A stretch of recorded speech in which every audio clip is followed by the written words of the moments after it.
What's up, guys? It's Khadijah, the Freckle Face Killer, and I'm here with another Raising Kanan review, Season 1, Episode 4.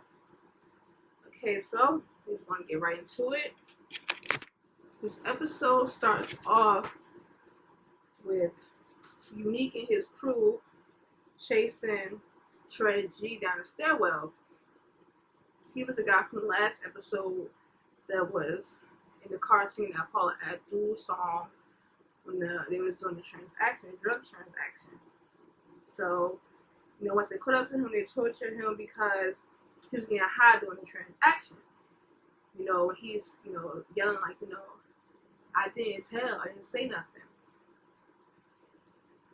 And as he's torturing him and he's yelling and stuff, Dre G yells out to Unique, but I love you, Unique. And Unique turns around and says, I love you too, and shoots him right in the head. And the next scene goes to Rock and Symphony coming in to Rock's house.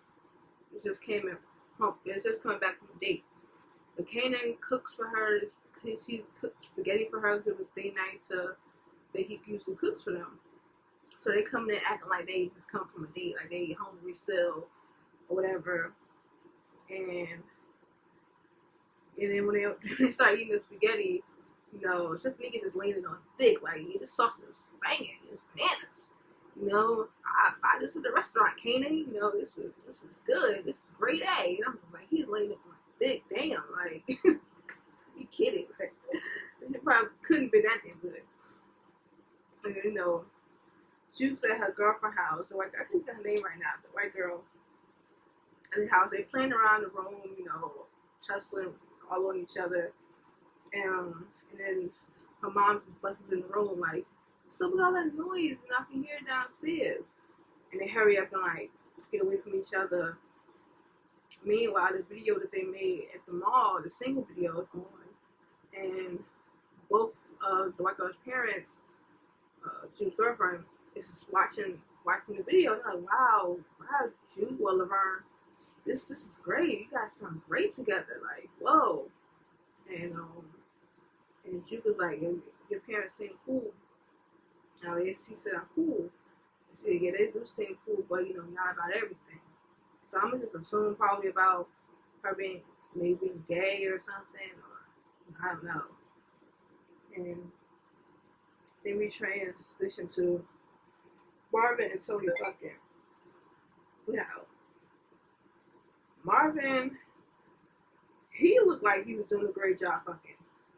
I don't know what the hell Tony was doing. This whole humping, itching, thingamajig she was doing. I don't know what she was doing on top of him.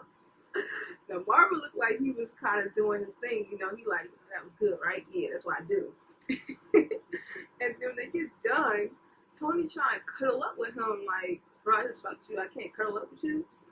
And he like, yo, I thought you dated black guys. Like, yeah, I do. And he's like, what black dude you cuddle?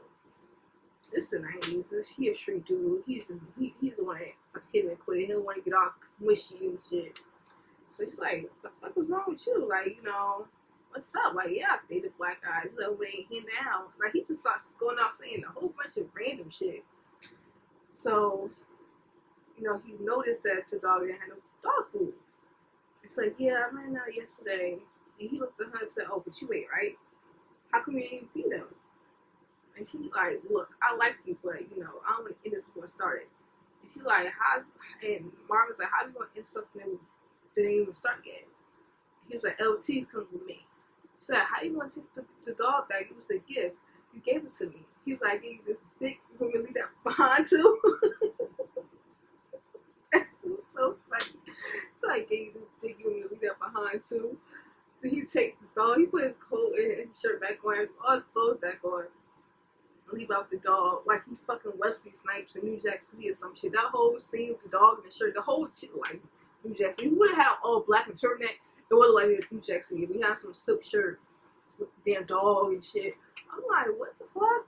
Like, that whole scene was like, Marvin is like a wild one. Like, he just be everywhere. Like, I did not understand why he reacted to her like that. I guess he was gonna get close to women, or when he gets sucked up, I guess he was like more of a sick and moving and out kind of person. And it was like, but I don't know why he did all that punching the dude in the face over her. So he is my girl. All this other shit in the other episode, when she get close to you, you start wailing on her. I'm like, wow, that was extra. And so, Unique's crew, they all huddled up in the room or whatever. And Unique is like, Dean is stopping the supply because it's hot right now. And one of the guys mentioned, like, yeah, if that cop shouldn't be trusting him. And then Unique yoke up the guy and, like, hems him to the wall. Like, I never trust that fucking cop. What? Like, it ain't got nothing to do with him or whatever. And he's like, yo, we're gonna have to, one of the dudes like, we don't have enough supply, maybe for like a week, but that's it. You need like step on that shit, step on it hard, stretch it. And they like, bro, we stretch it. The thing ain't gonna fuck with us no more. And then he starts saying this whole finagling some shit about how we're gonna have these tops for this bad batch, and then the pink top gonna be for when we get our re-up, and the shit gonna be fire and all this other shit. But he wanted to stretch the coke hard because they ain't got nothing, so they trying to make it last. Yeah, and he was saying to the crew that, you know, he don't trust none of y'all, and none of y'all can, all of y'all can end up like trash G. And the fact that he said this whole situation has rock stench all over it. I just don't know if I'm gonna have to aim for the body or the head, referring to Rock. Okay, so we go back to Kanan and Rock. They at the house. They clean. Kanan is washing the dishes. So Raquel is speaking to him about, you know, she's saying sorry about, you know, forgetting about the dinner. And she told him, you know, you're not doing the stash no more. For whatever reason, he thought he was getting a raise, a promotion. They're gonna be out on the street. He's like, no, your grades are slipping. I got a call from your professor saying your grades were slipping. You didn't turn in your paper. So you're going to be going to it's like a night school, some type of after school program thing. After school class. And it's going to be 2 days during the week and 1 Saturday. Kanan tries to, you know, dispute it. And Rock, this scene, I really like this scene because she let him know, like, who's really running the fucking show. Like, when she really be letting it off and telling people what it is and what it ain't, she really be shutting down scenes. Like, that lady, whoever, I don't know that lady's name, the lady who plays Rock, she's a scene stealer for real. Because that scene was, I like that scene a lot. The way she was telling him off, like, we're too late. Like, this is what you want to do. Like, she was letting him know what it was. And so, you see Crown Camacho and Jessica in the studio with Famous. So Famous is writing, is rapping in the booth. Blah, blah, blah, the streets looking body. And, you know, Crown Camacho looking like both his damn daddies. Quincy, did he pick one? He behind the boards, all like, yeah. You know, I like the last part, but, you know, all that stuff before, could tweak it. The last part was good. You got Jessica trying to gas up Famous and shit. And Crown just like, yeah, whatever. But, you know, if you want him to sound, you know, for records, you know, I could put him in front of some, you know, tastemakers and some other people, you know, some major high-profile people for the showcase. Just gotta get him ready for the showcase. And, you know, they all up on each other. And just kind of like, yeah, you know, whatever it takes. And Crown, like, yeah, we gotta work together real close. Like, wow. Like, they get mad close up on each other and shit. They hug. And right as that's happening, none other than Lulu shows up with drugs for Crown. And I don't know if this man is doing all his drugs or supplying it for other people or both. I don't know what the hell he do. But he keep getting this damn bag of coke from Lulu. And Lulu like, what's this? And he like, let me talk to you outside. Or he just go way outside. He like, what you in here doing with Crown? You know, I'm just trying to put my brother on. Just like how you said, but you want, I'm trying to do that for Crown. I mean, I'm trying to do that for Famous. So she out here trying to put the pieces together. Shit. I mean, Crown did say come by the studio. And I don't know how she's been paying for studio time. Probably Crown trying to fuck. He's going to get paid for studio time one way or the damn other. You know, yeah. Some way he can pay that. And She's like, yeah, I'm trying to get it. And Lulu like, you know, what's all this you talking about? I could be like, in there like them.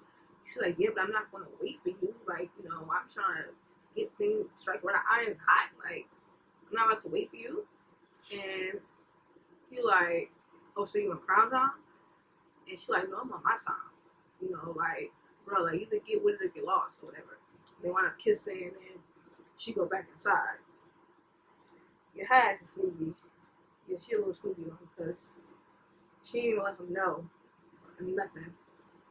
So Rock and her brothers go to the new corner store where they want to make the new stash house. And the owner is like demanding how much money and how much drugs is going to be at the store. And she's like, this is my place of business now. Like, you don't tell me what to do.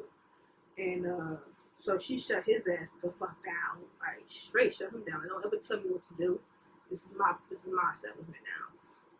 Shut him up. Clearly he's gonna fear all of them. And his wife is just looking at her like, thank God somebody finally cursed his ass out, because if I do it, I get tossed across the damn room. So she low-key happy that somebody's cursing his ass out, you know. And then that scene is over. Oh yeah, Rock hands him some money and walks the hell off after she cussed his ass out. So we got Kanan and Davina walking home from school, just chatting about life stuff, about who be babysitting the little girl when the mom's not out, when she be at school, and Kanan, new girlfriend, just, you know, just small talk. And then once Kanan goes to walk out the way, they give each other a little kiss. I'm like, okay, believe we're fishing, okay? And the whole time we got Unique just slow creeping on the come up, watching the whole thing go down. So he, you know, walks up on Davina, and, you know, basically persuades her to say whatever information she knows about Kanan or Rock or whoever to let her know, like to tell him. So he using, you know, since she was Buck girl, you know, Buck wanted me to look out for you and all this other stuff, and, you know, I could help your mom out with rehab, you know, if you look me out, you know, I would never want to see Buck's girl, you know, messed up, you know, I'm looking you out, so you gotta look me out. So she's just like, you know, Kanan's not into that. That's just his mom stuff. I don't know. And then she like, you know, can you really see my mom to the rehab? And then he starts saying where it was at and how nice and shit it was and all this other stuff. And she's like, yeah, but, you know, just don't hurt Kanan. Kanan doesn't get hurt in this. He's like, yeah, whatever. And so I seen Kanan coming out of this weird looking house. And he like, where?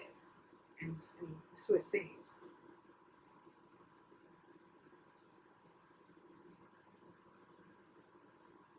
Yeah, and then so Famous comes inside the arcade, super happy as hell.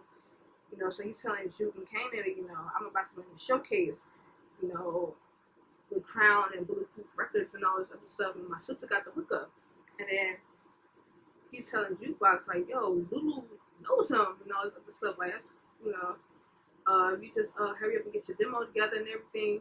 And, you know, maybe I can tell Crown and maybe he could put you in the showcase. Like, try to help her and put her on a little bit. But, you know, he can't do everything because this is a put him on too. But he's just giving, you know, Jukebox the rundown. Like, hey, you can do this too.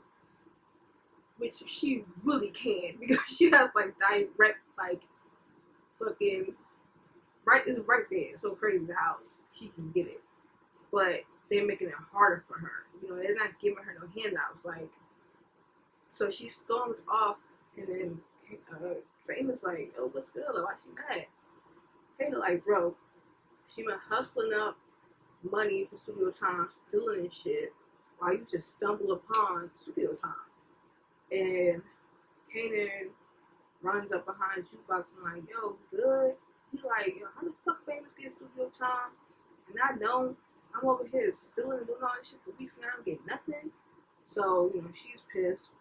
She go to Lulu when he's in the diner.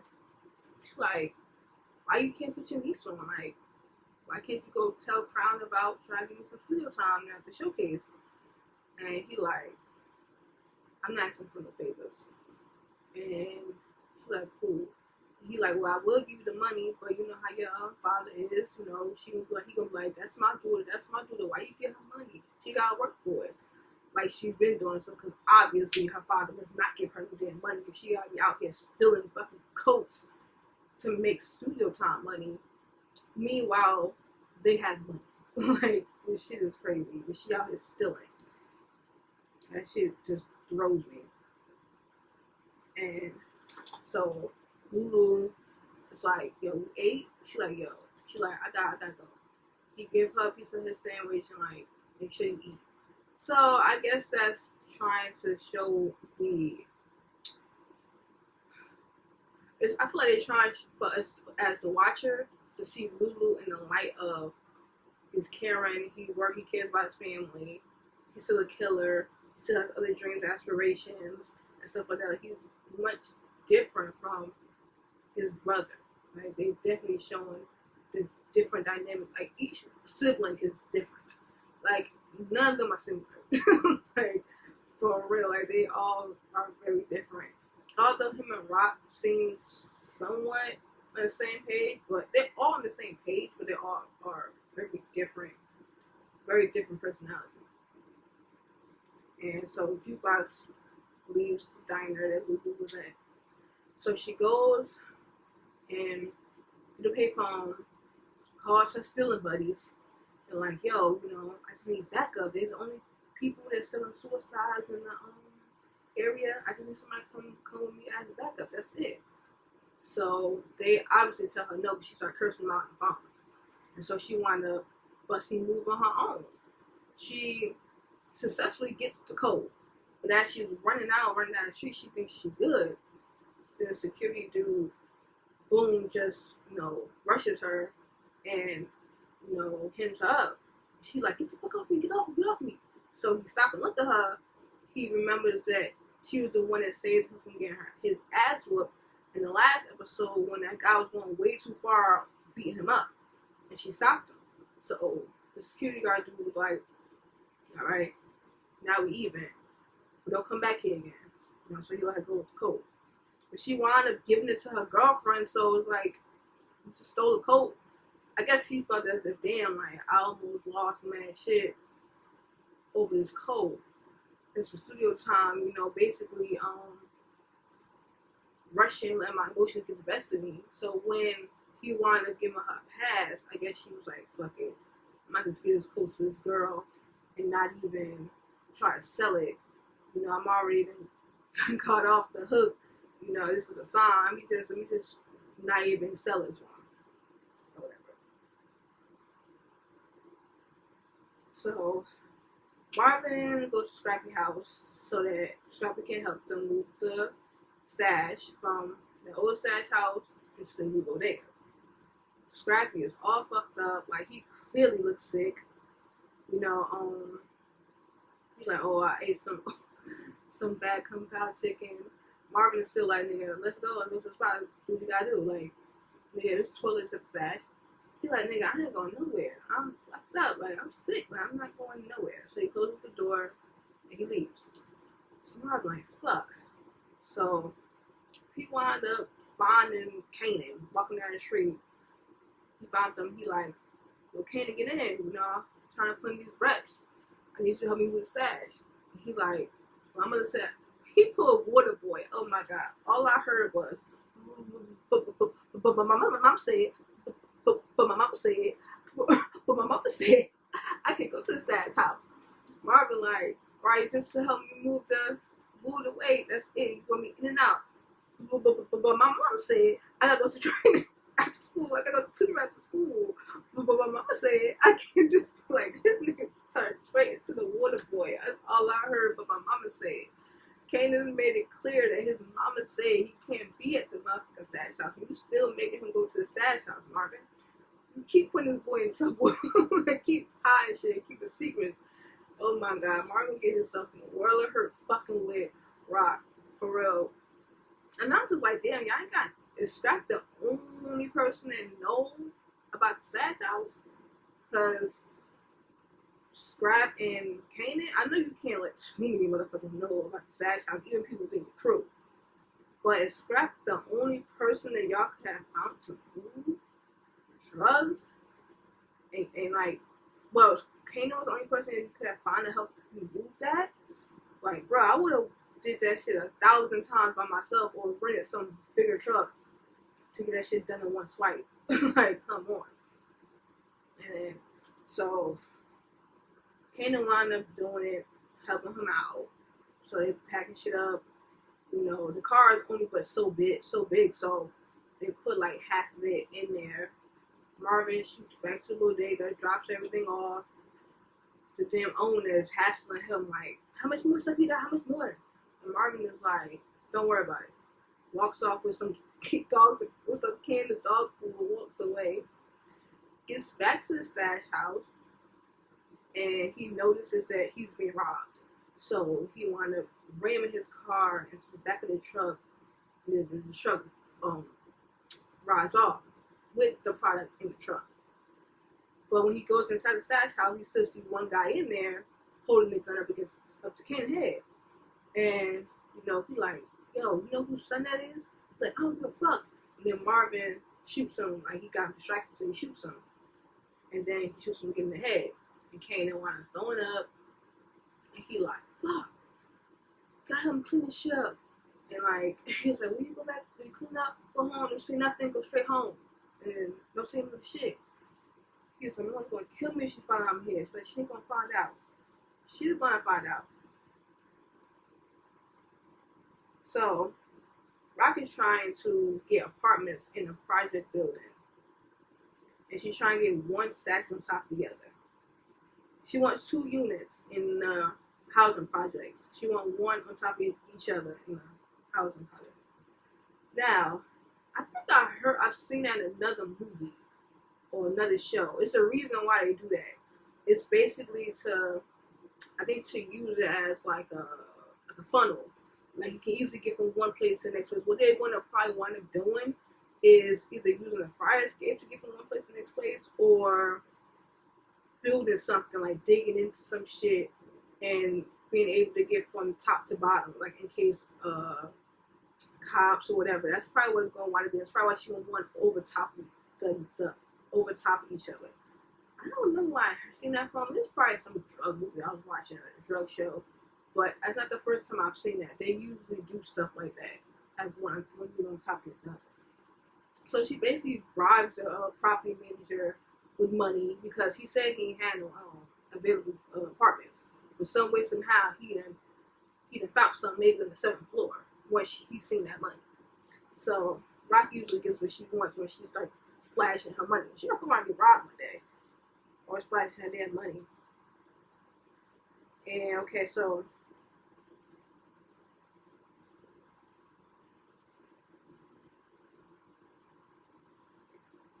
yeah, so once they got done with all this moving the stash and getting robbed and robbed the guy, Kanan hurry up, goes home. He jets in the house, covering up his shirt with his coat, runs upstairs. She like, you late. She like, you got 1 minute to get back downstairs. So he hurry up, changes his shirt, throw the old Blade shirt under the bed. I don't know why he didn't put his shirt in like a bag, tied it up, tucked it away. Like he just threw the shit under the bed, just bloody. I guess he thought he had time to come back and hide it somewhere, throw it away or something. I don't know. And you know, once he changed to come back downstairs, they get in the car. When she gets to the place, Rock like, you know, I know you like Symphony, you know, he's just different. And Kenneth says, yeah, he's just different. And Rock said, yeah, well, different can be good. And yeah, they're just talking, just basically about Symphony and all this other stuff. And then so he wound up going into the class, and lo and behold, it's Symphony teaching the class. So I guess he like a student teacher or something. I don't know if they say he was a student, so he was in college. So I guess maybe it was just part of his I forgot what, like internship or something. Like so maybe he's still in school, but he still has that type of job while still in school. Yeah, and after that, once he gets in the class, gets settled, the episode, it switches back to Rock in Kanan's room, picking up all his dirty clothes, about to do laundry. Because she made it a point to say earlier in the episode when they was eating, Stephanie had said, you can cook, that's a good thing for a man to cook. And Rock said, I make sure he is self-sufficient. He able to cook, clean or something. He said the only thing he can't do too well is his laundry. And clearly, because she's going in his room, getting laundry off the floor, then when she kneeled down to pick up something, she sees the shirt under the bed, and she opens it and sees the bloody shirt. So now her wheels is turning like, what is going on? Like, he's hiding some shit from me. And after that, the episode goes off. And it was a really good episode, definitely a jam-packed episode. Like from top to bottom, it was jam-packed. Like for everybody was able to get their shit off in this episode. Like Marvin was able to get his stuff off with Tony, the stash, all that. Meek got mad stuff covered. Jude, famous crown, his sister Lulu got a little bit tied in with that. The store guy, like this episode they did a good job writing this episode because everybody got a little bit in this episode and it still made sense for the story. So that's what I did like about this episode. And we'll be doing death predictions and stuff like that. I really don't know yet because I feel like in the first season it don't make sense to shoot off a lot of the main characters just yet. Because for one, we're still trying to learn these characters. So, at least especially in the first half. So once maybe episode 5 to 10 or 7 to 10, they start kind of really shooting people and killing people off or leaving cliffhangers. Because I feel like there's going to be maybe 2 more deaths or so, but I don't think it's going to be for the main characters because you still got to worry about, you still got to keep that rivalry. Because if, say you kill out Unique, okay, cool, this is going to be reign supreme over Queens. It's going to be somebody else trying to come in and step when they told you to do take out Unique this early in the season. You know what I'm saying? I don't think they're going to kill him out yet. And if they do, if they shoot him or hit him, I don't think he's going to die. That's just me. I don't know. I think Unique is a slick one. So I don't know about that. And I'm hearing people saying fans will get killed out. I think fans will get killed out, just not yet. Crown, I think, will get killed out too. Because, I'm going to see when. Davina is doing some shit with her. I want to see what they're going to wind up doing with her. Yeah, so it's a few things.